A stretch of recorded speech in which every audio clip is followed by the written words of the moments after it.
Vamos a hablar de complementarianismo.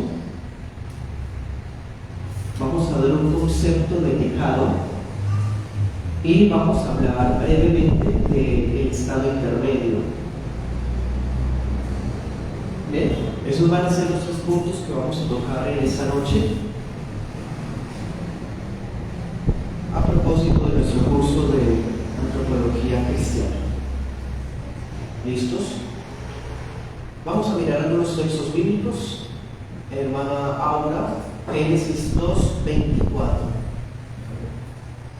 Hermano Kevin, Primera de Corintios 11:7 al 9. Hermano Luis, Romanos 1:24 al 28.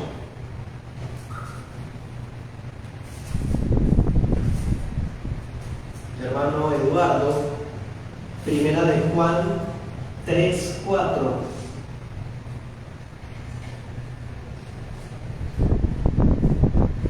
Hermana Camila, Romanos 8:7.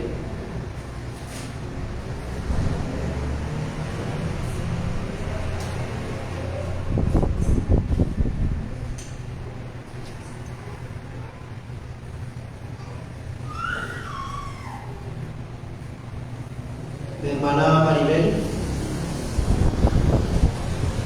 Mateo 10:28.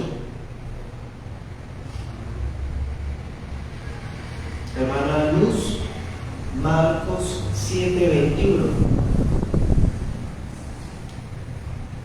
Hermana Mayerly, Mateo 12:37.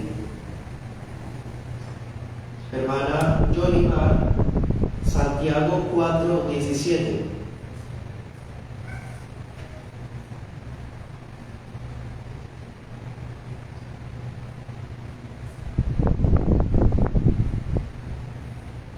¿Listos?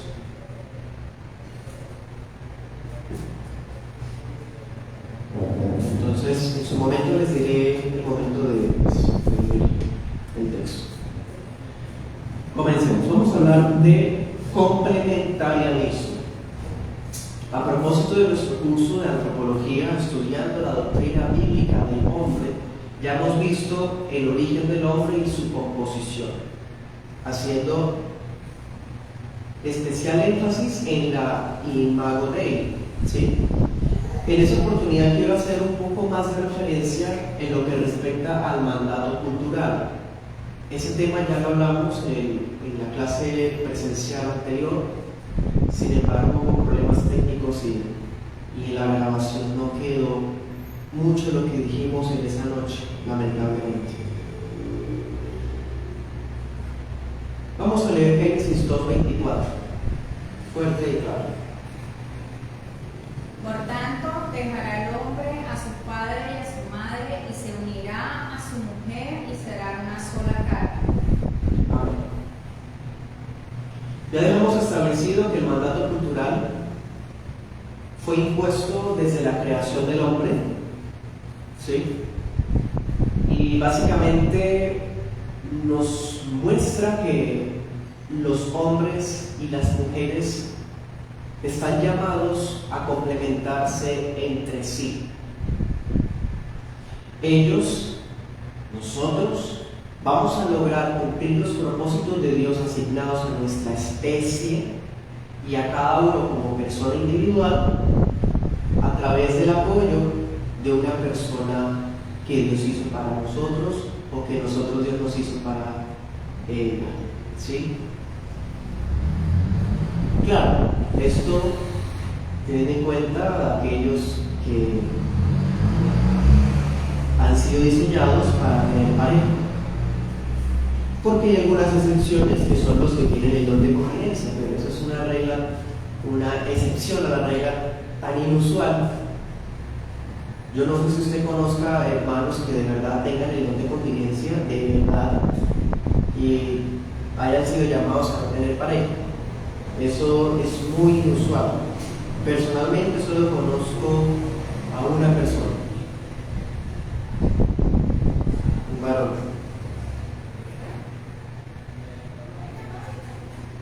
El caso es que estamos llamados a complementarnos, hombres y mujeres. Es bastante triste y patético que, por ejemplo, haya algunas vertientes del movimiento feminista que desean que los hombres desaparezcan. Es ridículo. Es una muestra terrible de rencor, de resentimiento, de traumas personales. Quién sabe si de tipo orgánico, pero más que todo de tipo anorgánico, para que se arrepientan de su maldad.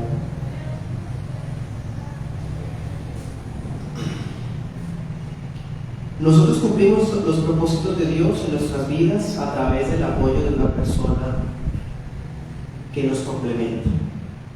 Fuimos llamados a la luz del mandato cultural ¿a qué? A dominar sobre el mundo, siendo fieles mayordomos sobre la tierra, pero también a multiplicar las imágenes de Dios sobre la tierra. ¿Sí? La procreación de imágenes de Dios es uno de los propósitos de Dios para la vida de toda la humanidad, y más aún para los cristianos. Una de las situaciones más tristes del cristianismo moderno es que nos hemos dejado absorber por la mentalidad del mundo a no tener muchos hijos. Nos hemos dejado impregnar de esa mentalidad malthusiana.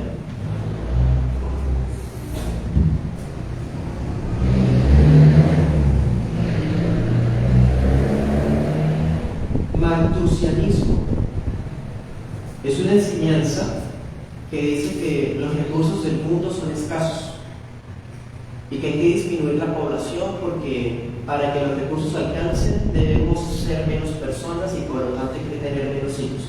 Eso es una mentira del diablo. Dios ha diseñado el mundo para sostener a toda la humanidad. Es más, estamos llamados a llenar la tierra, llenarla. ¿Usted ha viajado por tierra en su país? Yo he tenido la oportunidad de viajar por tierra en mi país, en extensiones pequeñas de tierra, y hay terrenos amplios, solos, donde hay una separación de horas entre un municipio hasta otro, y en el transcurso ahí solo hay paisaje. Dios ha llamado a la humanidad a llenar la tierra. Es falso que hay una sobrepoblación y es falso que la tierra no es capaz de sostenernos. Es mentira. Eso se llama malthusianismo y es una mentira que contraría el mandato cultural, y muchos cristianos piensan así, precisamente. Y es muy triste porque vemos que el Islam, una religión falsa, que ellos no se extienden porque evangelicen mucho. Ellos se extienden es porque tienen muchísimos hijos. Y en cambio la iglesia, que se jacta porque está evangelizando, realmente sus métodos de evangelismo son ilegítimos y por lo tanto inútiles. Y entonces sus primeros discípulos, que son sus hijos, son pocos. Y tras de que son pocos, muchas veces son malos discípulos porque no les transmiten el temor de Dios, o los padres fracasan dando un pésimo testimonio y destruyendo con sus hechos lo que con sus palabras enseñaron. Entonces, como sea, hermanos, el complementarianismo parte del mandato cultural. Si no tenemos sentido de pertenencia con este diseño que Dios nos dio, nos va a costar mucho entender que somos complementarios unos con otros. Ahora, en Génesis 2:24 dice: Adán, el hombre dejará a su padre y a su madre y se unirá a su mujer. Esto tiene repercusiones en dos áreas de la vida importantísimas: en el hogar y en la relación entre padres e hijos. La palabra nos da comprensión de cuáles son los papeles del varón y de la mujer en la familia. La Biblia asigna roles, no es un patriarcado, ni es la cultura, es las escrituras y el diseño natural que se nos ha dado. Ahora, el complementarianismo implica igualdad, pero esta igualdad ya vimos que es en términos de imagen de Dios. En términos de imagen de Dios, hombres y mujeres somos iguales. Pero la imagen de Dios se refleja de manera diferente en el hombre y en la mujer. Y cada uno de ellos glorifica a Dios cuando refleja esa imagen que se le ha sido dada naturalmente de acuerdo al parámetro bíblico y dado por Dios. Al hombre se le han asignado funciones de autoridad y a la mujer se le han dado funciones de sumisión. Sabemos que los conceptos de autoridad y sumisión hoy día son pervertidos y abusados, pero son bíblicos. Y no porque hoy día la gente use malos términos, vamos a dejarlos de usar. Son bíblicos. El varón debe ser autoridad en la casa y en la iglesia. Y claro, en la sociedad también. Y la mujer debe ser sumisa en la casa, en la iglesia y en la sociedad también. Si queremos ver la condición de la humanidad, hay que ver solamente los roles. ¿Cómo están los roles? ¿Cómo están los roles en el mundo? Invertidos. Hoy incluso podemos ver lesbianas en el poder. Eso es algo denigrante, degradante, bajo, y que es un ejemplo evidente de la condición actual de la humanidad. Miremos 1 Corintios 11, 7 al 9. Porque el varón no debe cubrirse la cabeza, pues él es imagen y gloria de Dios, pero la mujer es gloria del varón. Porque el varón no procede de la mujer, sino la mujer del varón. Y tampoco el varón fue creado por causa de la mujer, sino la mujer por causa del varón. Ahí está la base más explícita del complementarianismo. El hecho de que la mujer haya sido tomada del hombre implica que el hombre fue creado primero. Y desde la cultura hebrea bíblica, la primacía denotaba gobierno. Ella fue tomada de él fue creado primero porque ella fue creada para él, no viceversa. Adán es la gloria de Dios y Eva es la gloria de Adán. Adán y Eva tienen la imagen de Dios, pero ella refleja más la gloria para su marido y Adán refleja más la gloria de Dios. 1 Corintios 11.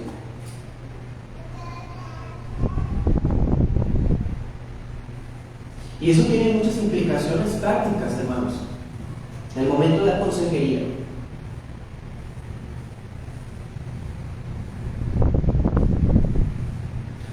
Pongamos un ejemplo. ¿Qué le diríamos a una mujer cristiana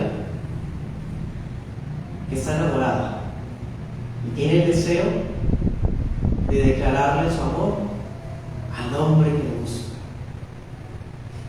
¿Qué le diríamos a una mujer cristiana que tiene el deseo de declararle su amor al hombre? Eso suena sencillo, no pues que se lo diga. Anden una cita y se encuentren en la panadería o en el parque, no sé. Pues claro, si alguien piensa así es porque es del mundo. Eso es mundano. Los mundanos piensan así, pero dice la palabra: dejará el hombre a su padre y a su madre.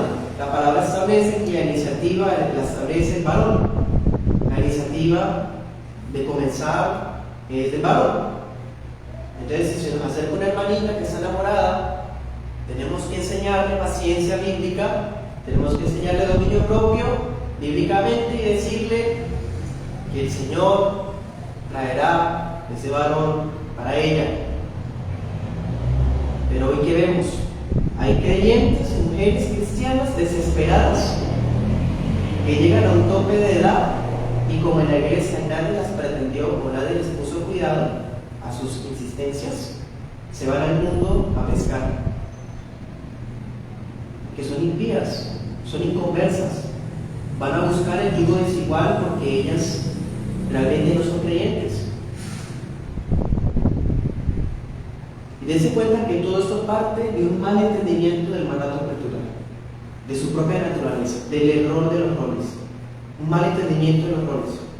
Ahora pensemos por el lado contrario, el varón que a cada rato se le declara a las hermanas. Ella ha declarado su amor a una y a otra hermanita. Ese hermano también está pecando.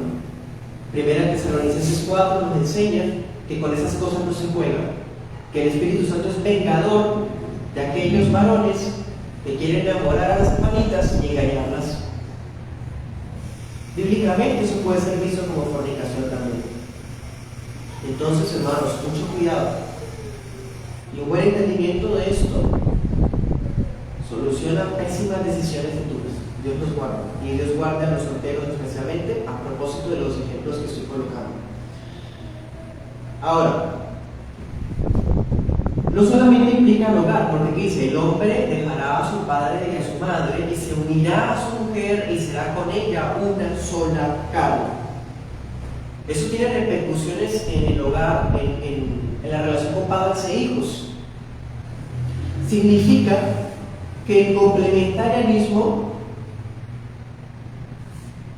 nos enseña que mi esposa y yo somos el uno para el otro. Eso es hasta popular, hasta poético suena. Pero si somos el uno para el otro, significa que no cabe un tercero en esa relación. Y en esos terceros se incluye a la mamita del esposo, al papito de la esposa. ¿Sí? Dejará a su padre y a su madre. La palabra establece límites en las obligaciones de los padres. Es decir, la autoridad de los padres, autoridad de gobierno de los padres, termina el día que el varón se va de la casa para unirse en matrimonio con su esposa. Y el momento en el que la esposa es tomada por ese varón en el matrimonio, ella sale del gobierno del hogar, de los padres.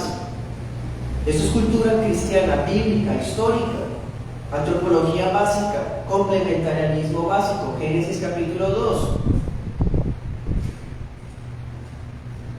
Pero entonces, pongamos ejemplos. ¿Cómo aconsejamos a una madre que se está endeudando, está llena de deudas, porque quiere ayudarle a pagar las deudas a su hija, que es madre, cabeza, familia? Ay, pero es que la madre debe apoyar a su hija y ella está sola. Hermanos, ¿por qué vemos hoy tantas reacciones en el cuerpo como estrés, crisis de pánico, tentativas a suicidio? He conocido casos de madres desesperadas porque están cubriendo las obligaciones de su hija, que ni tiene marido pero sí tiene hijos.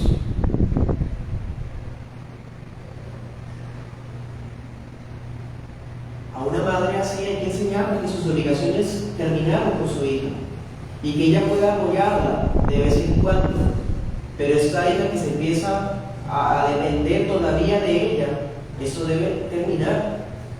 Ella tomó malas decisiones, ahora es madre soltera, pues debido al tipo de hombre que escogió.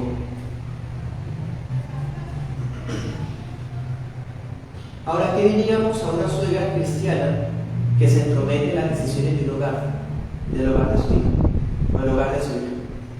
Ah, pero es que yo amo a mi hijo, yo quiero lo mejor, porque uno ya ha vivido. Y como uno ya ha vivido, uno quiere que los hijos repitan.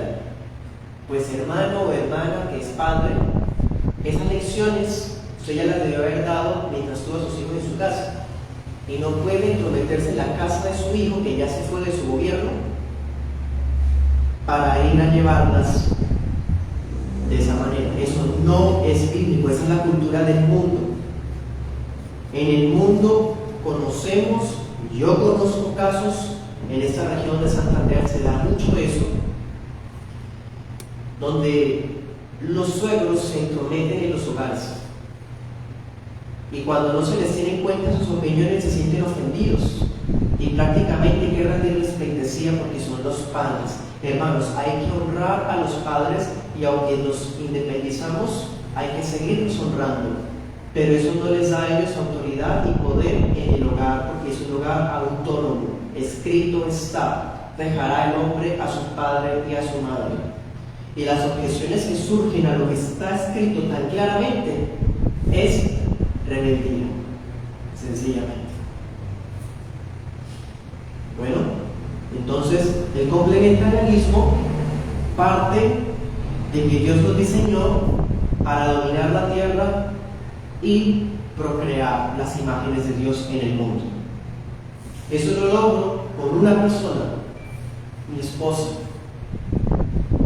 Y entonces un día dejé a mi padre y a mi madre y me casé con mi mujer. Y ahora somos uno, ella y yo, complementarios. Ella me hace a mí mejor. Ella me ayuda a cumplir los propósitos de Dios en mi vida. Y yo para con ella. Y en esa relación, qué bueno es contar con el afecto, el consejo de los padres, sí, por supuesto, pero hasta ahí. Bien.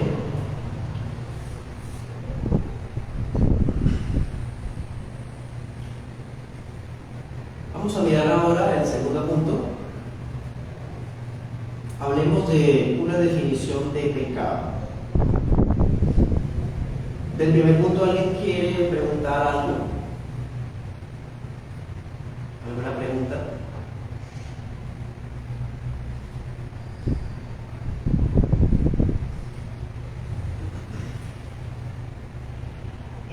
Pastor, yo no hace escuchado el primer punto porque estaba teléfono cargado y no lo escuché bien. Bueno.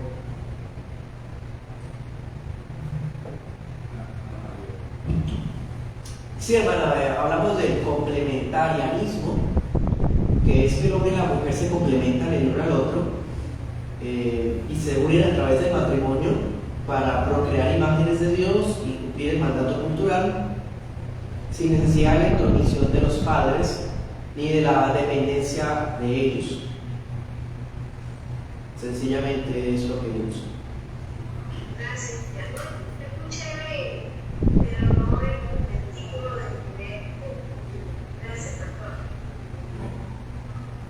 Pastor, una pregunta.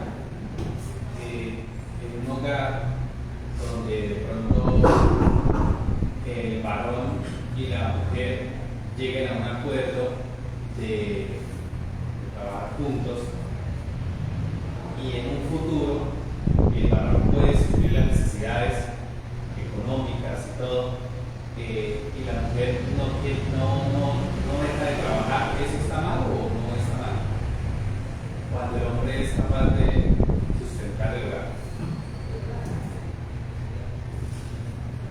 Bueno, el ideal es que el hombre abarque toda la obligación financiera, de tal manera que ella no necesite trabajar.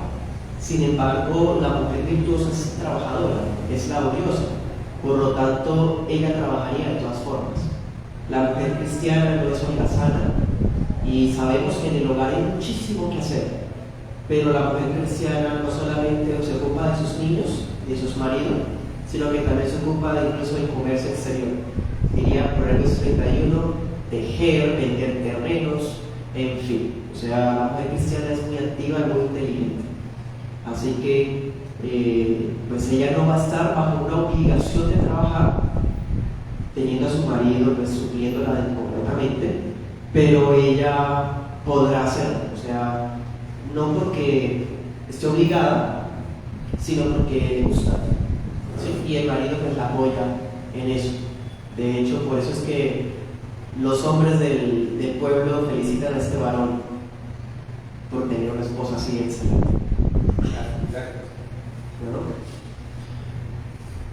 Bueno, pasamos a este segundo punto, una definición de pecado. Aquí nos apartamos un poco de lo que hemos visto. Puedo pensar que incluso eso es como un tema que no hemos visto antes. Si yo le preguntara a ustedes qué es pecado, ¿qué me dirían? Hermanos, algunos de ustedes quieran participar, de los que nos acompañan de otros lugares. ¿Qué es el pecado?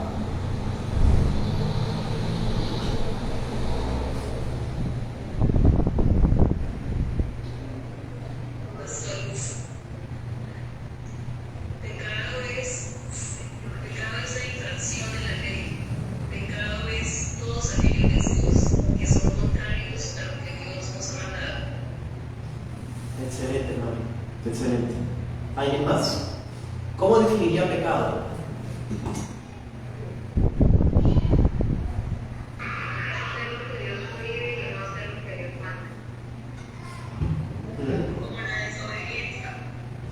Desobediencia, hacer lo que Dios prohíbe, no hacer lo que manda. Muy bien. Bien, las ideas que han propuesto son muy buenas. Todas están en lo cierto.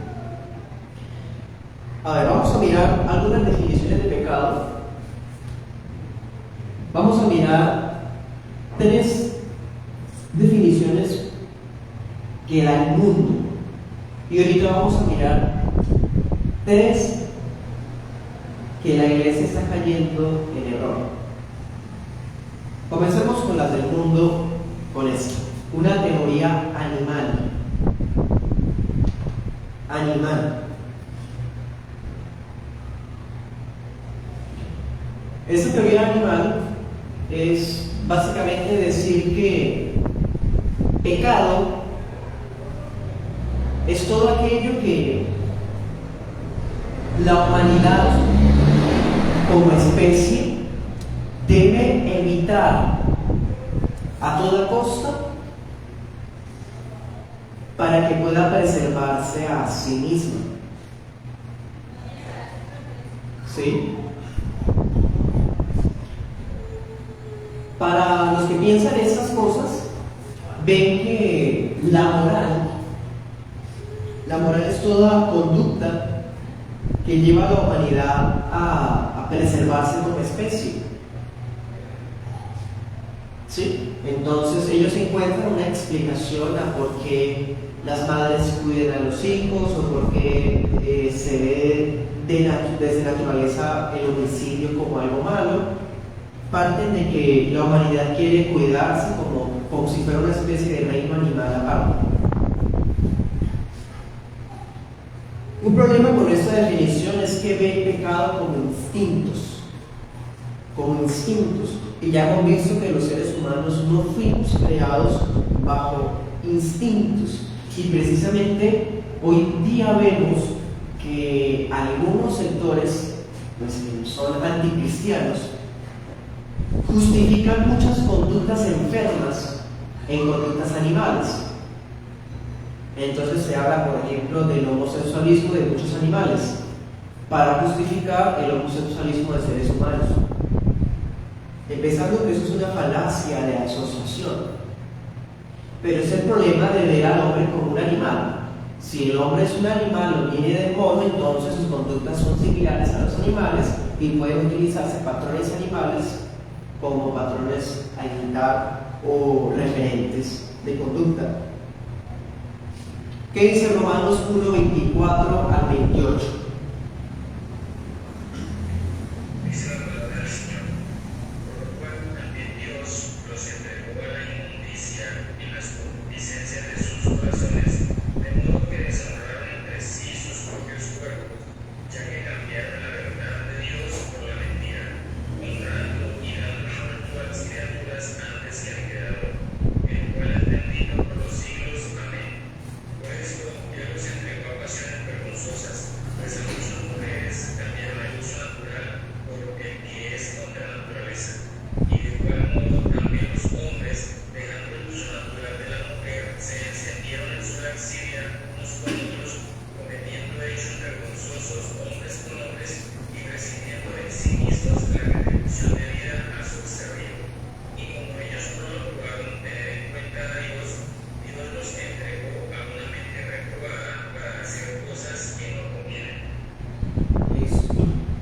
En ninguna manera vemos como una especie de aminorante de responsabilidad o excusa los instintos o los impulsos.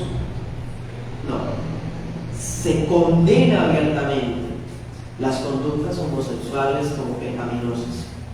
No hay lugar a compararse al hombre con los animales en sus comportamientos. Los seres humanos son seres morales, pueden discernir lo que es ética, lo que es conveniente, lo que es bueno, lo que es justo. Además, incluso en el área sexual, hombre y mujer se complementan perfectamente. Entonces, ver el pecado como una especie de instinto animal realmente es una manera de justificar conductas enfermas, conductas contrarias a la naturaleza. Otra definición mundana: el relativismo. Relativismo. Y esta es la cosmovisión que impera hoy. Para el mundo, la moralidad es cuestión de perspectiva. Lo que para una persona es malo, para otra no. Y lo que para uno es bueno, para otro no. Por lo tanto, no hay una verdad absoluta y no hay algo que sea malo en sí mismo, sino que todo es bueno. No hay una verdad absoluta. Todo depende de la cultura desde donde se vean las cosas. Eso es relativismo y es la mentalidad del mundo de la generación en la que estamos. Estamos en una generación relativista.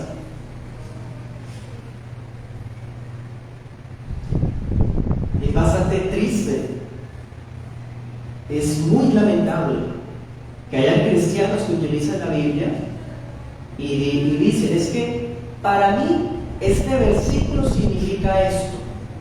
Si usted lo interpreta de esa forma, pues ese es su problema, pero Dios me mostró que así es para mí. Dios me reveló este versículo y me habló a mi vida. ¿Sí? ¿Qué es eso? Relativismo. Relativismo es aplicar cosas que la palabra dedica para algo puntual, para algo que realmente no había sido ideal. Por ejemplo, volvamos al ejemplo de Génesis 2:24. El hombre deja a su padre y a su madre. ¿Qué diría un relativista? No, pues, por decir algo, que los hijos no se hayan ido y vivan con los suegros.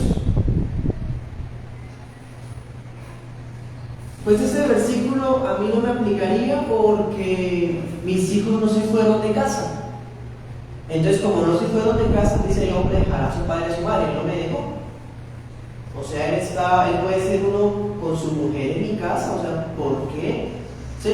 Relativismo. O sea, la persona impone su pensamiento, su corazón engañoso al texto, para que el texto diga lo que esa persona quiere escuchar. 1 Corintios 11:7, que veíamos que la mujer es la gloria del hombre y Adán lo fue para Dios.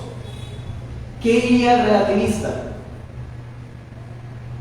¿Qué dicen los relativistas de ese versículo? Es que en Corinto había una cuestión cultural.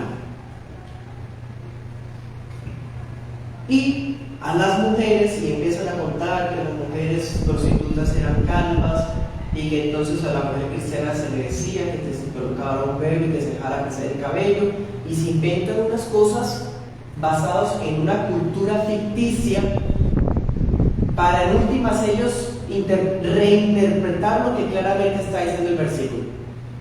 El versículo que está diciendo que hay un orden de roles: Dios, Cristo, varón y mujer. Pero ¿qué dice el relativista? No, ese versículo no está enseñando eso porque eso fue una cultura de ese entonces, ya eso no aplica hoy.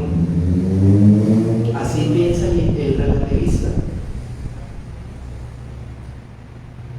Hermano, si tomáramos una definición relativista de pecado, pues el pecado no existe. Entonces eso no existe y cada quien puede hacer lo que quiera, porque si para alguien algo es malo y para otro no, pues en últimas cada quien define lo que es pecado, ¿sí? Y es bastante triste eso.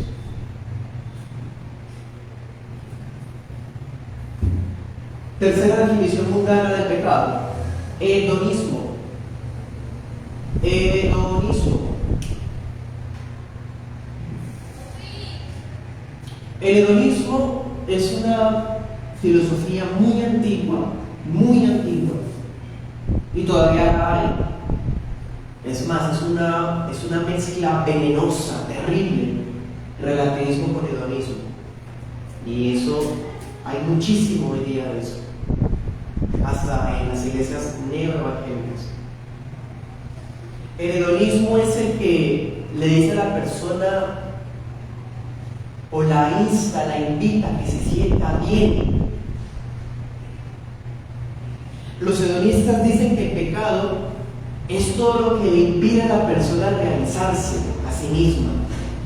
El hedonista busca la realización personal del individuo, su felicidad, su pasión, su placer, que evite toda tristeza, toda aflicción, toda autodisciplina, que disfrute, que goce, que viva la vida. Que la vida solo es una, entonces haga y deshaga, porque igual hay que un día vamos a morir. Entonces el hedonista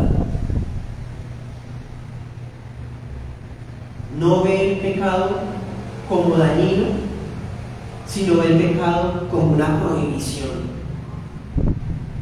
reglas, cosas que le impiden hacer, que esa persona ama hacer, le encanta hacer, y ve que la religión cristiana se lo prohíbe.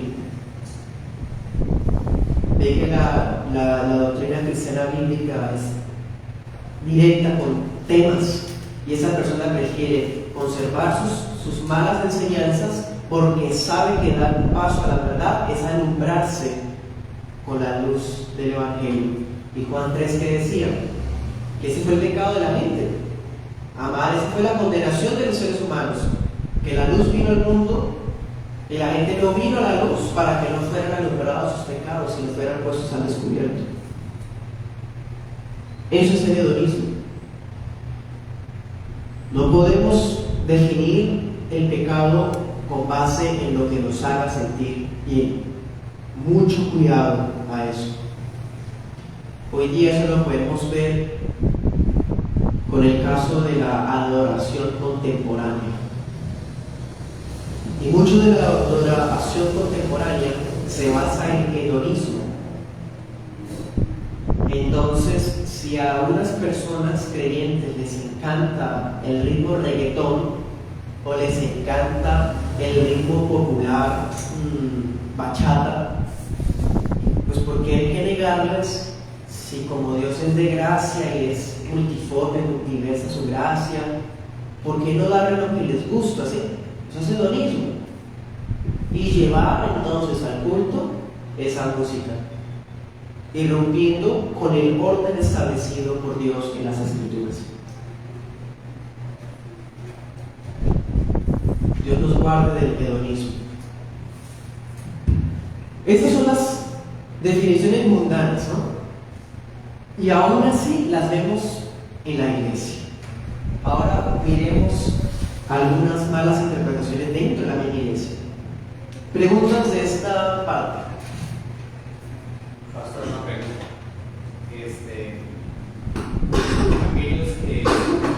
Aquellos que apelan, por ejemplo, a que en la antigüedad, incluso bíblicamente, no estaba mal el tema de, por ejemplo, de la esclavitud, ¿sí? Y en nuestra época, pues sí está mal, ¿sí? Y es incorrecto. Eso podría llegarse a ver como pecaminoso, ¿no? Como, digamos, cristianos dirían, que, por ejemplo, tener a alguien de esclavo en la actualidad no lo hace un cristiano, ¿sí? Y en la antigüedad sí lo hacía. Entonces, ¿cómo podemos no caer en el tema del legalismo? Digamos, como comparando comparando épocas que en un tiempo se aceptaban ciertas cosas y ahora no. ¿Cómo no caer en ese relativismo y el hedonismo? Muy bien. Bueno, lo que entiendo es que si el relativismo aprovecha aspectos culturales como el de la diferencia de roles del femenino y masculino, ¿cómo podemos entonces defendernos frente a las objeciones relacionadas con la esclavitud de la Biblia sin caer en el relativismo cultural? Bueno, muy interesante, y eso presta para una investigación, una tesis de grado de teología. Pero por lo pronto puedo decir lo siguiente. Cuando, por ejemplo, el apóstol Pablo en Colosenses, en Timoteo, en Filemón, el apóstol Pedro en Primera de Pedro, relacionan el tema de la esclavitud, hablan de ello no como aplaudiendo ni censurando la institución como tal, sino aconsejando al que estaba bajo esa institución. ¿Sí? Usted se puede dar cuenta que los consejos estaban dirigidos al esclavo y al amo. Es decir, ustedes viven en una institución donde hay una relación de amo y esclavo, donde el apóstol no da su opinión, no da una opinión revolucionaria para destruir el sistema, sino que más bien sigue el statu quo, sigue el orden de las cosas como van, y le recomienda al amo que no abuse de su posición y al esclavo que tampoco, por ser cristiano, entonces se aproveche de que es liberto en el Señor, sino que se sujete y aún a los que fueran abusivos los obedeciera, ¿sí? O sea, dense cuenta, un análisis general de la figura de la esclavitud no refiere directamente a la institución, sino al comportamiento, a la ética cristiana como tal. Entonces, el que alguien utilice el argumento de que la Biblia aprueba la esclavitud, pues es una falacia, la persona está partiendo de prejuicios realmente. Y pues es fácil no caer en el relativismo cultural, porque no tuvimos que citar o hacer tanta referencia de hincapié en cultura, sino en lo que textualmente está diciendo el apóstol. Sus consejos van dirigidos a qué hacer y qué va a hacer el amo, y qué hacer y qué va a hacer el esclavo. ¿Sí? ¿Algo más del tema de los conceptos de pecado en el mundo? Camila, alzado la mano. Hermana Camila, tenía una pregunta.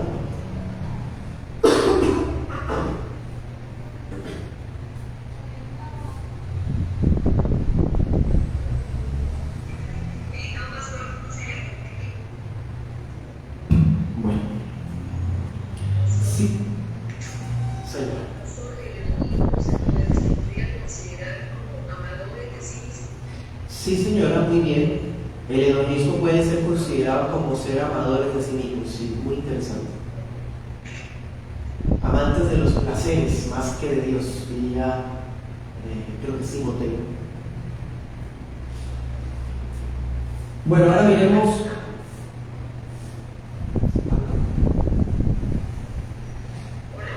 ¿Sí?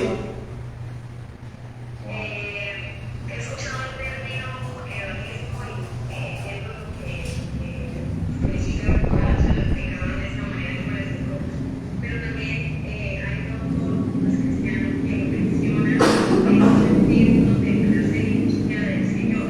En ese sentido, como podríamos entenderlo, o estaría mal verlo, la búsqueda del Señor por placer, porque pues el hedonismo es eso, la búsqueda del placer, pero este autor me está llevando al placer en la búsqueda del Señor.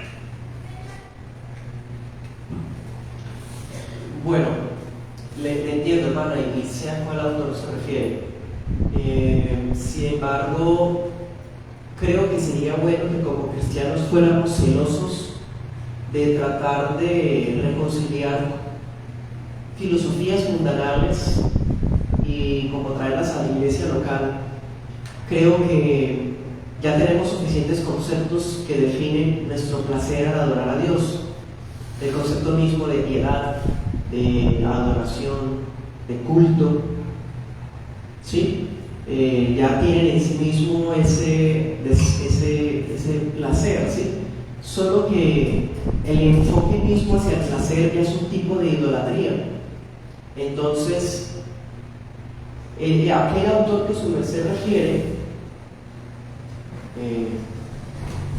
generalmente lo que él dice es que el hombre es más pleno cuando está dentro de la voluntad de Dios, ¿sí?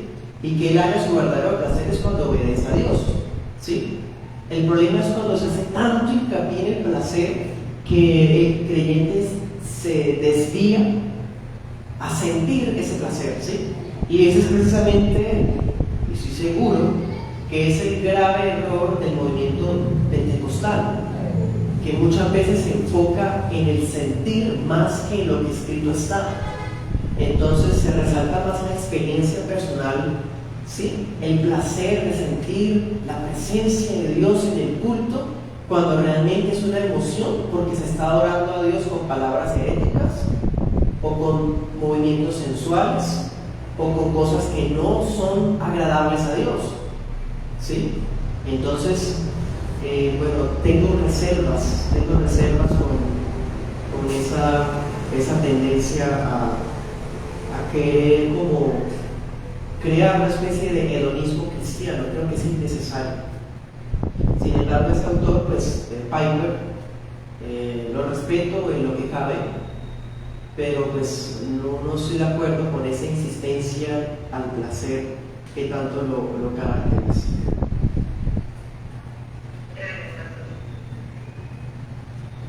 Bueno, hermanos, ahora pasando al tema de las definiciones erróneas que la Iglesia ha estado aceptando, miremos esta, el dualismo. Esto lo he hablado varias veces. El dualismo. Para una visión dualista, el pecado es visto como una especie de bestia malvada que vive dentro de uno, como si fuera la parte mala de uno, como si uno tuviera un yin y un yang, el bien y el mal. Entonces tengo mi parte piadosa y tengo una parte malvada en mí, y resulta que el pecado es cuando soy derrotado por esa parte malvada en mí. Bueno, eso es dualismo.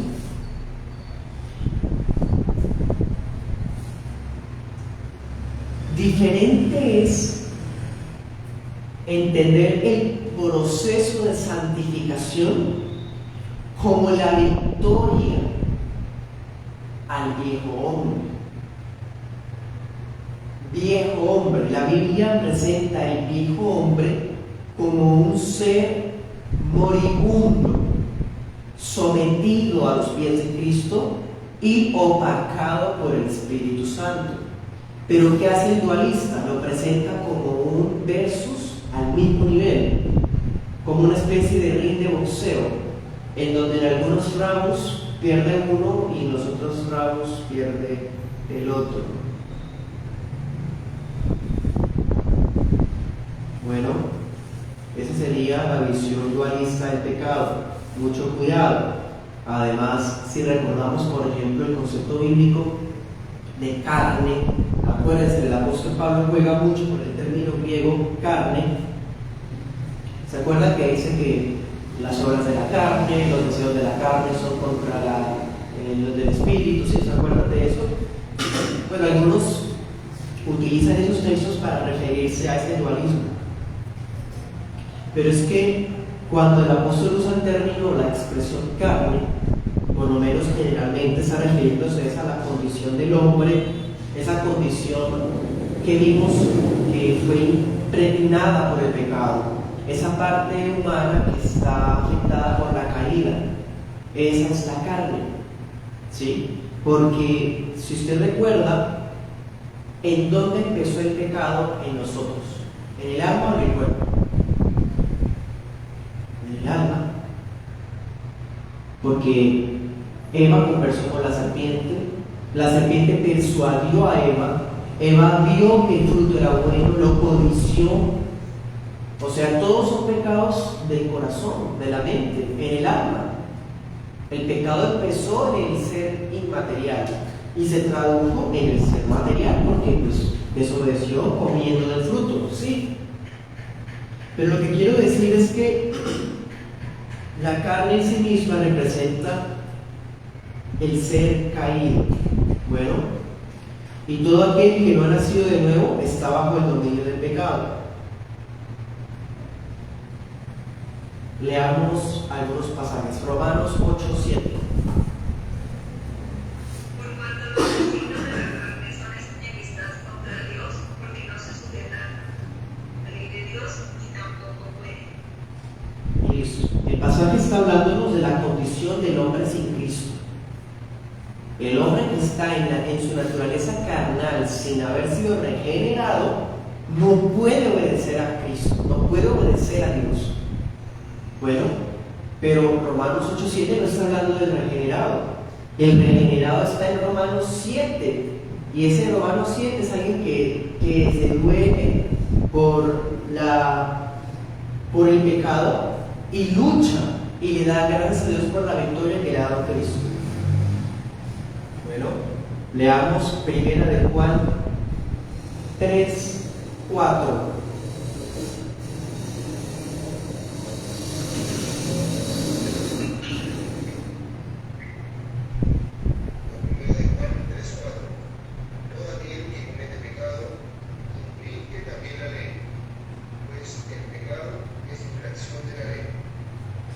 Gracias, hermano.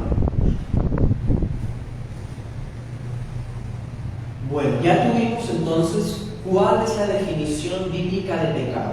El pecado es la infracción, la transgresión de la ley. Tengamos eso en mente.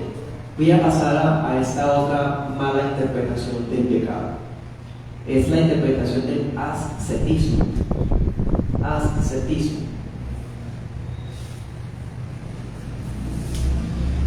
El ascetismo realmente es una influencia del gnosticismo dentro de la iglesia, porque se sataniza lo material, lo corporal. ¿Qué hacía el gnosticismo? Veía la materia como lo maligno. ¿Y el ascetismo qué es? La tendencia a satanizar muchas cosas y la necesidad entonces de alejarse de eso y vivir prácticamente lejos. Toca ir a un retiro, toca ir a un encuentro por allá en una finca 3 días de camino, alejados de todo, ¿sí? Toca alejarnos del cine porque es la silla de escarnecedores, porque el cine es satánico. Toca que la mujer no se maquille porque maquillarse es pecado. Toca que el varón no se corte la punta de su barba porque es pecado. En fin, el ascetismo consiste en reglas de no hacer, no haga, no tome, no escuche, no pruebe, no huela, en fin. Eso es ascetismo. Y hay mucho de eso en creyentes genuinos. Muchas veces, hermanos, podemos estar sinceramente engañados, cohibiéndonos de cosas que la Biblia no nos prohíbe, imponiéndonos cargas que la Biblia no nos coloca, pero como hay creyentes que tienen la conciencia muy débil, ven malo muchas cosas. Y bueno, a veces es bueno apartarnos de cosas que sabemos que nos dan pie para caer, ahí sí, pero andar señalando a otros hermanos o señalando una y otra cosa como mala, como pecado, como diabólico, como satánico, hermano, o cuando son cosas pues que no lo son realmente, pues eso es una señal de ascetismo. El pecado no es lo material en sí mismo. Pasa como por ejemplo el tema de la bebida. El tema de la bebida. La palabra de Dios no prohíbe las bebidas alcohólicas. Y se lo dice a alguien que desde niño ha sido cristiano y que no le gusta ni prueba las bebidas alcohólicas. Pero aunque yo no vivo probando estas cosas, ni me gustan ni me interesa vivir en ello, No voy a imponerle mi abstinencia a otros hermanos diciéndole que las bebidas son del diablo, o que son malas, o que son pecado. Lo que la Biblia muestra como pecado es el embriagarse, la borrachera, porque los borrachos no heredarán el reino de los cielos. Bueno,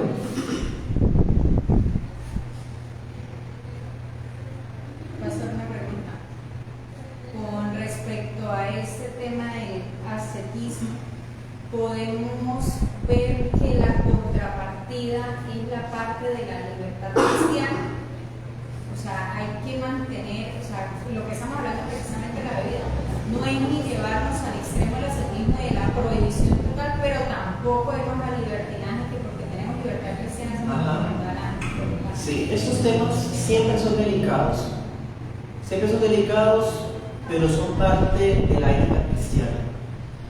Y sí, el ascetismo es ver al diablo en todo lado y alejarse de todo porque no puede contaminarse. Prácticamente un fariseísmo moderno. Pero tampoco se promueve un libertinaje en donde, pues, como se puede ir hermano, pues entonces vamos y no, tampoco. La libertad cristiana es una línea delgada en donde yo debo vivir mi santificación con limpia conciencia. ¿Sí? Si hay creyentes que van a beber algo de tipo alcohólico, no lo van a hacer exhibiéndose para herir a los débiles, porque eso Corintios 8 lo establece claramente. Es decir, él sabe que eso no es malo en sí mismo y que no por eso se va a perder su alma, pero no se va a exponer bebiendo porque va a ser un desastre en el testimonio. Y por otro lado, tampoco entonces va a decirle a todos los cristianos que las bebidas son pecado y en fin. Sí, eso es cuestión de extremos y de mucho equilibrio y entendimiento de esta doctrina. Pastor, qué pena. Y he visto gente que coge la escritura, el pasaje de que el vino alegra, o sea, toman los pasajes para decirle a las personas, sí, sí pueden hacerlo, no hay ningún problema, tomen, beban, no hay ningún problema porque eso alegra el alma. O sea, es ya como tergiversar la palabra para llevarlos como al extremo, me parece a mí. Bueno, que alguien cite un versículo así para promocionar el ocio y el vicio, pues está actuando como un falso profeta, ¿sí? Pero tampoco podemos negar que ese versículo sí está. O sea, si es bíblico eso. Por lo tanto, si hay un creyente que quiere celebrar tomando algo con su familia, pues siempre y cuando no pase el límite del exceso y la borrachera, pues puede hacerlo siempre y cuando también sea, pues, de una manera prudente. ¿Sí? En fin. Hermanos, a propósito de esos temas, cuando se habla de pecado en la iglesia moderna, son temas ofensivos.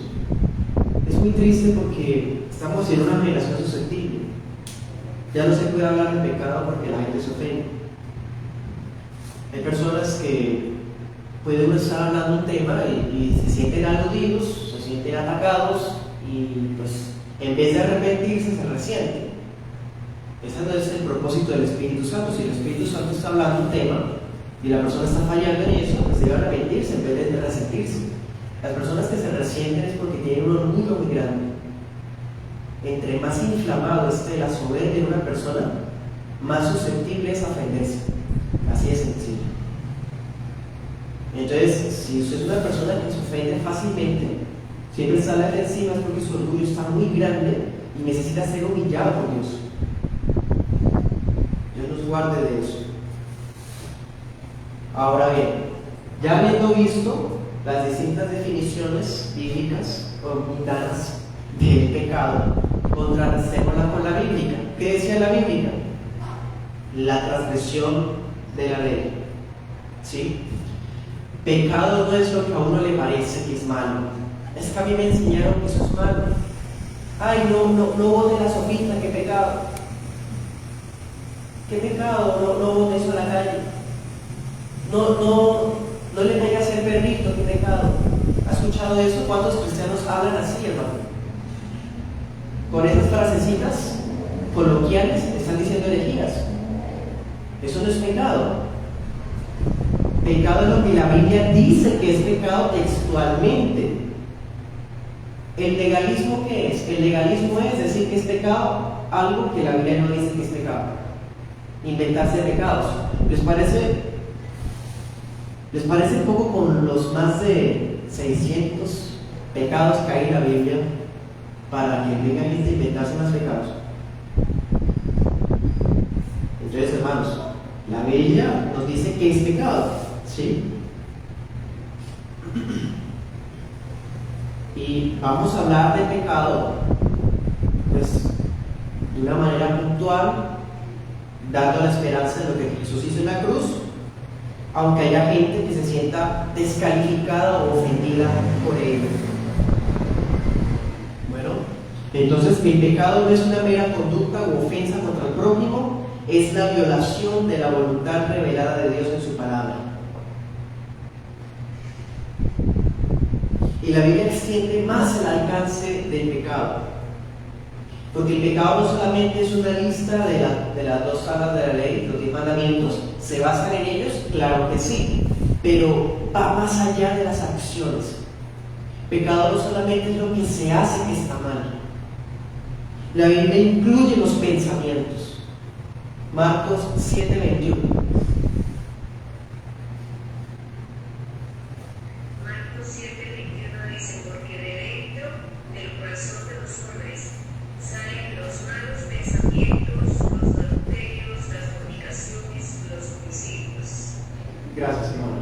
Se colocan a la par la fornicación y el homicidio que están prohibidos en el decálogo con los malos pensamientos.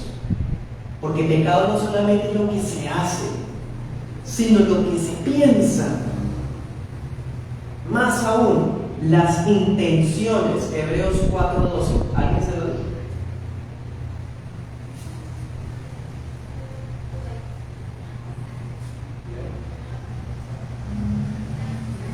Hebreos 4:12.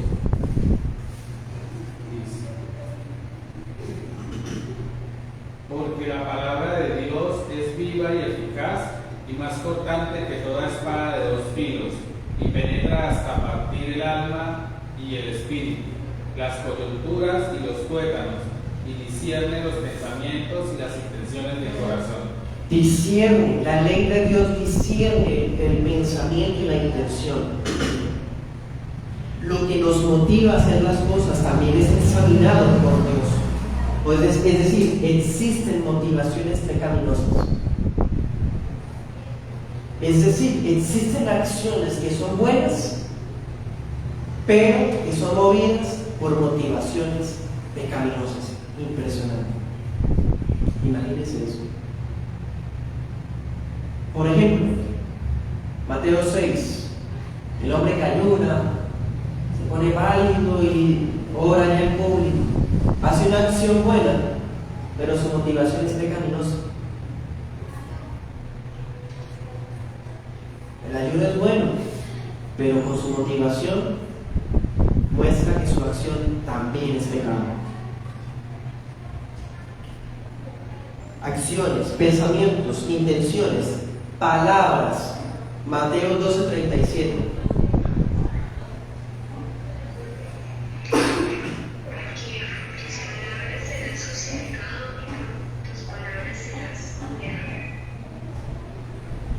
Por tus palabras.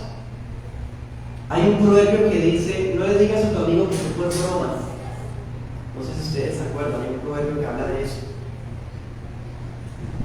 Hay personas que confunden ser sinceros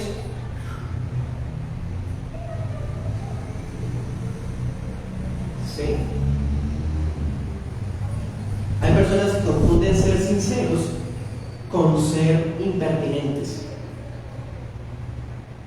Hay personas que dicen las cosas y son ofensivos, pero porque su motivación es serlo. ¿Sí? No les importa la manera como dicen las cosas y se jactan de que son francos. Es que yo soy muy franco, muy franca. Hermano, ¿Dónde está cuando la palabra dice que pon guarda en mi boca? ¿Dónde está la palabra que dice que hay que sazonarla con sal para dar gracia a los oyentes? Entonces, es todo lo que viola la ley de Dios y pueden ser acciones, pensamientos, intenciones, palabras y omisiones. Santiago 4:17.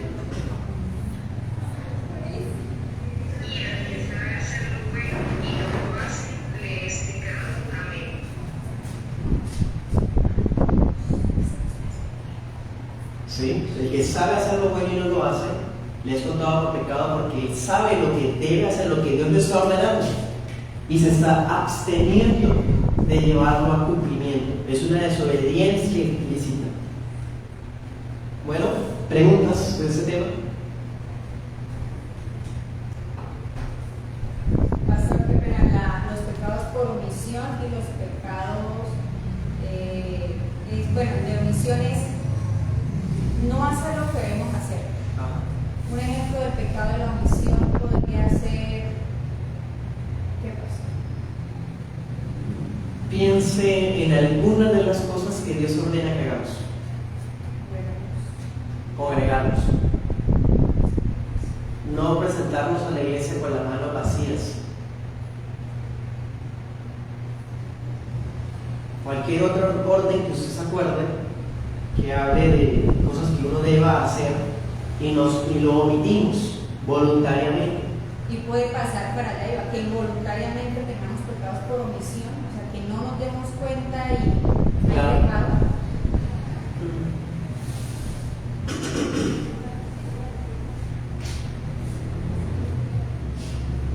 A ver, más ejemplos.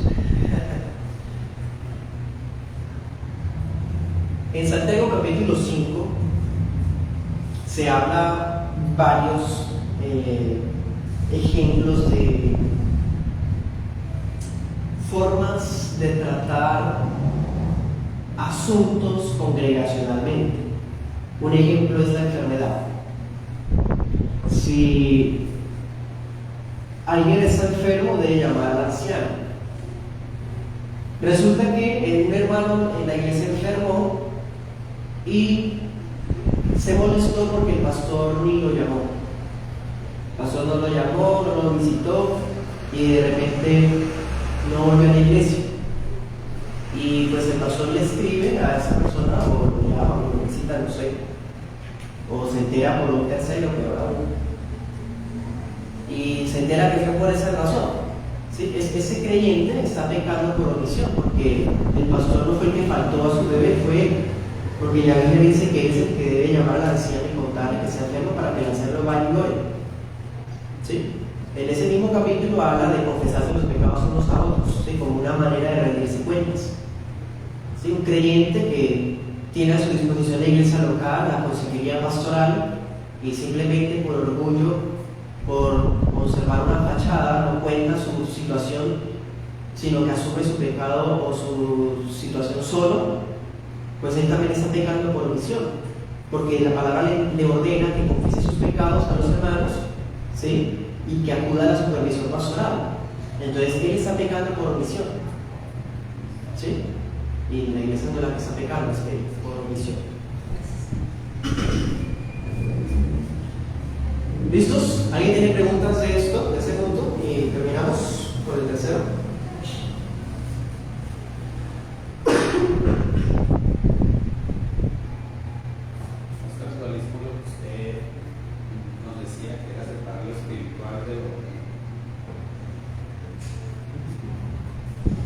Bueno, pasemos entonces a la tercera reflexión.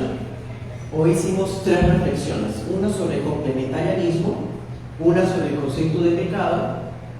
Para el momento de aconsejar, nunca caigamos en esas ideas, sino que partamos de lo que escrito está.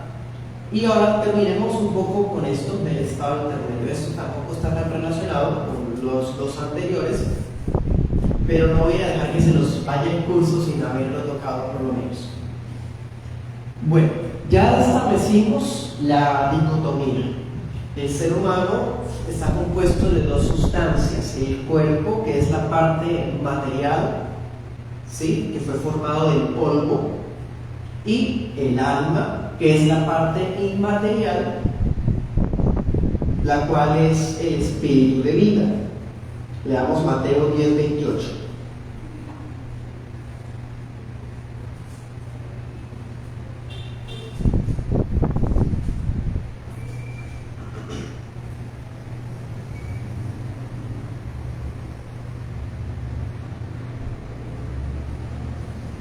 Y no temáis a los que matan el cuerpo, mas el alma no pueden matar. Temed más bien a aquel que puede destruir el alma y el cuerpo en el infierno. Ese es un versículo bipartito. Bueno, entonces hay dos sustancias, cuerpo y alma, ¿sí? De todas formas, tenemos que aclarar algo. Algunos llegan a pensar que, por ejemplo, la idea de que el alma es inmortal, siendo que el cuerpo no fue creado inmortal, porque ya se lo vimos, Adán no fue creado inmortal, pero su alma sí. Entonces, algunos piensan que esa idea de que el alma es inmortal es platónica. Sin embargo, debemos tener en cuenta algunas distinciones. Primero, para Platón, el cuerpo era una cárcel y el alma eran las ideas que se expresarían mejor cuando fuera libre de la cárcel. En muchas de las líneas de las escuelas griegas, filosofías griegas, se aplaudía el suicidio precisamente por eso, porque era una manera noble de ser libre de la cárcel, para autorrealizarse con honor. Sin embargo, el cristianismo nunca ha visto el cuerpo como una cárcel. Es más, en Corintios dice que es un tabernáculo, es una morada temporal. Nosotros vemos el cuerpo como un vestido, que es más, quisiéramos que fuese revestido de incorruptibilidad. Quisiéramos que esto corruptible se convierta en incorruptible, ¿sí?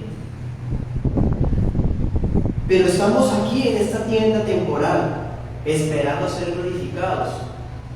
Y si eso no ocurre mientras vivimos, pues habrá la muerte. ¿Y la muerte qué es? La separación de las dos sustancias que componen al hombre. La muerte es la separación del alma y el cuerpo, bíblicamente. De otro lado, nosotros contemplamos la doctrina de la resurrección general. Y para nosotros el cuerpo no es una cosa, como decía el gnosticismo, que es algo maligno. Por el contrario, para nosotros el cuerpo es tan importante que esa es otra razón por la cual debemos cuidarlo, porque nuestro cuerpo va a resucitar. Vamos a resucitar, hermanos. Y las almas no van a estar como un estado espiritual flotando. No, ellas van a volver al cuerpo. Y cuerpo y alma otra vez van a ser uno, porque vamos a volver a vivir, no a reencarnar, porque es el mismo cuerpo. Bien. Pero la doctrina del estado intermedio trata de resolver una pregunta. Bueno, y mientras se lleva a cabo la resurrección general, ¿dónde está el alma? Bueno, eso es un tema demasiado controversial. De hecho, eso hace parte de la escatología y estamos en la antropología, entonces no voy a ahondar en eso.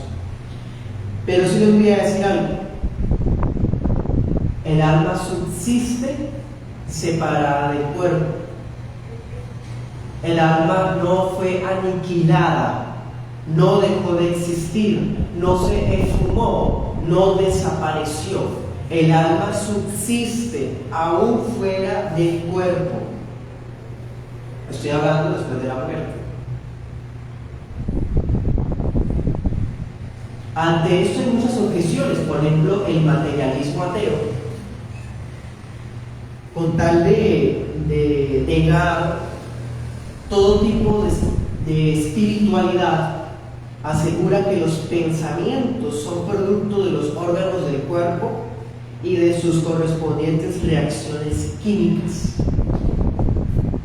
Hay muchos problemas con esa idea. Eso es una de las ideas de la neurolingüística moderna, de tal forma que prácticamente la persona es inocente y culpable son los químicos que tiene en la cabeza. Prácticamente la persona rige sus decisiones y su personalidad basado en lo que haya comido o en la composición anatómica suya. Para nada. El materialismo no puede explicar la conciencia. Ahora bien, nosotros decíamos que somos dicotómicos o bipartitos. Si somos la suma de cuerpo y alma, somos una persona. Quiere decir que al morir dejamos de ser persona. Mientras el alma se separa del cuerpo, no podemos hablar en términos de que sea una persona. ¿Sí? Es un individuo, es un espíritu, claro que sí, pero lo que nos hace a nosotros seres humanos, ¿qué era? ¿Se acuerdan cuando vimos la imagen de Dios análoga? En cuerpo y en alma. ¿Sí?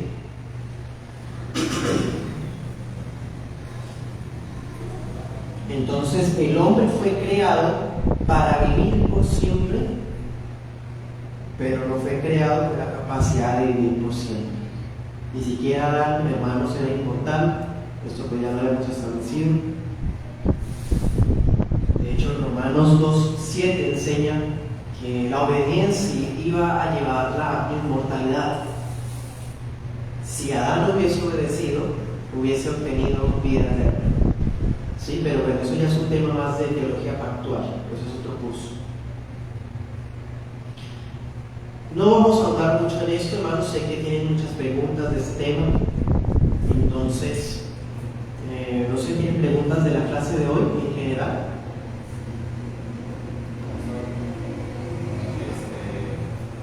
Este concepto de persona nos aplica solo a los humanos, sabiendo que Dios no es corporal, no es separado su alma de su cuerpo.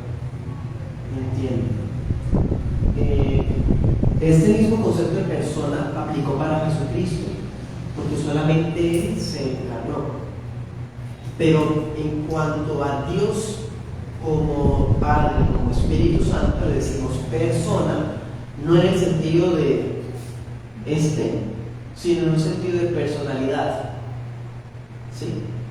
De atributos y carácter y voluntad.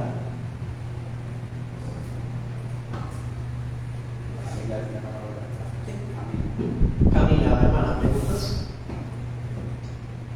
Pastor, de acuerdo a lo que se estaba hablando en el primer tema, respecto a la religión, ¿cómo puede abordarse una pareja cristiana que vive con la mamá? Porque ella es una señora ya de edad y no tiene más que la parte, digamos, si ellos como pareja se van, pues ya queda solo. Gracias, hermano. Bueno, en ese caso, a ver, podríamos decir que es una excepción. Sin embargo, no quiero que lo veamos como tal. Por eso quiero verlo desde otro punto de vista. La regla es una independencia, un abandono del cordón umbilical, ¿sí? Y por parte de los padres, un abandono de sus obligaciones que cumplieron por toda la minoría de edad con sus hijos, ¿sí? Pero ya en un caso en donde el padre o la madre son personas muy ancianas, es parte de una ética cristiana estar al tanto de los padres también. Es cristiano eso. Es más, bíblicamente deberían ser los hijos los que pensionen a los padres y no el Estado. Deberían ser los hijos los que cuiden a sus padres y no los asilos. Es una forma de honrarlos y llevarlos, sostenerlos como hicieron ellos cuando ellos eran bebés. ¿Sí? Creo que es no sería visto como una excepción directamente del tema, porque el tema tiene más que ver con la relación de los hogares, ¿sí? En cambio, esto otro que estamos tocando tiene que ver más con la honra a los padres cuando ellos ya no pueden sostenerse a sí mismos y están en una edad donde están solos.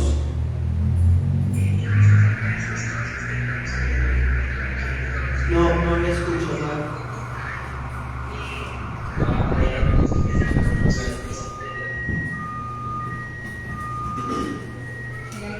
¿Me escuchas? Ya. Digamos que en ese caso se deben cumplir las dos posiciones, en que se dejen, digamos, los padres dejen el gobierno de hacer en este caso alguno de los colegios, porque es uno de ellos, como autoridad gobernante y, digamos, comprenda que ya la autoridad sobre su hijo o su hija, en ese caso su hija, es el esposo, y que tenga también como su autoridad sobre, digamos que se puedan distinguir los roles aunque estén en el mismo lugar. Sí. ¿Es una pregunta? ¿Es eléctrica o es otra persona?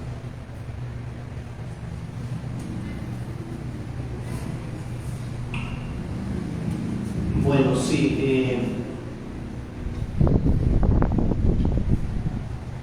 Bueno, ¿cómo abordamos a esta pareja? Bueno, de un lado es alentar la honra a los padres bíblicamente, y de otro lado es tener en claridad los límites que ya la Biblia establece, porque pues yo estoy partiendo del supuesto del entendimiento de que se trata de una persona senil, de un anciano o una anciana que ya no puede valerse por sí mismo o sí misma, ¿no? Conste, dejo eso muy claro, porque sé de casos de suegros que realmente tienen tendencias más de tipo manipuladores, que ellos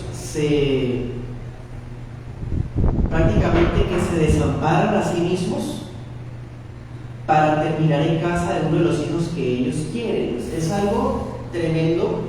También he visto casos así. Eso es una cuestión también pecaminosa, y creo que se requiere mucha sabiduría, especialmente del varón. El varón, para que objetivamente analice el caso y tome la mejor decisión para su hogar. ¿Sí? Hermana María.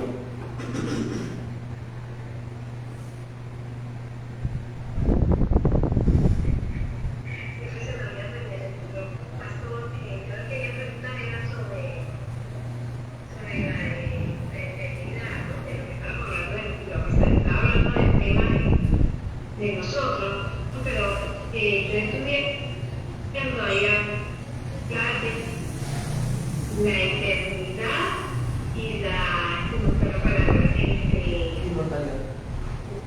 somos eternos, no somos eternos nosotros, pero somos inmortales. No somos inmortales, pero somos eternos.